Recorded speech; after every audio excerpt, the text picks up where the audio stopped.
喺演唱會入面受傷嘅舞蹈員到底係自僱定係受僱？喺意外之後一直都未有答案。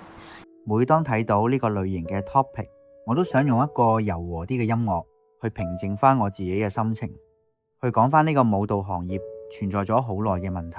事緣係最近我哋好開心接到一個新年嘅邀請，想叫一班小朋友大概6、7個左右，喺農曆年初5去就近嘅一間屋苑嘅私人會所進行2首歌嘅跳舞表演。佢哋都預咗budget俾我哋嘅，大概係3000港幣左右。聽到呢度，大家都可能以為又有得玩，又可以賺錢咁筍嘅。但事實上，我第一個反應就係問佢哋肯唔肯定係想要咩歲數組別嘅小朋友去表演。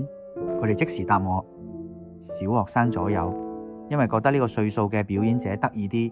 聽到呢度，基本嘅要求我哋都知道，我就同佢哋解釋，因為喺勞工法例保護之下，15歲以下兒童係唔可以受僱去進行表演。如果你想我哋去做呢個演出，我哋會首先問下小朋友嘅意願，想唔想去玩。佢時間配合到又想去玩嘅話，我哋就唔可以收錢。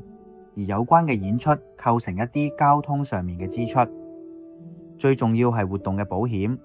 我哋要問保險報一報個價俾你知道係幾多錢先，之後就係佢哋要開會，我哋要報價都要幾日時間。雖然只係幾日，但係等待時間係漫長嘅。喺呢個時候，我哋都俾咗一啲我哋中心嘅資料同埋小朋友跳舞嘅片段俾佢睇下參考下。佢哋喺參考緊我哋嘅片段嘅時候，同時間都會開始有啲要求，例如揀嘅歌曲，即係啲曲目可唔可以同新年有關嘅嘢啊？我哋想啲動作有賀年嘅意思。其實佢哋呢個活動都揾得幾急。我知道如果中間要我去再排再改嘅話，實屬係有啲強小朋友所難。而依家跳得 pop song 嘅小朋友，你無端端叫佢跳新年歌，其實個感覺同叫佢笠住個大頭髮出街冇乜分別。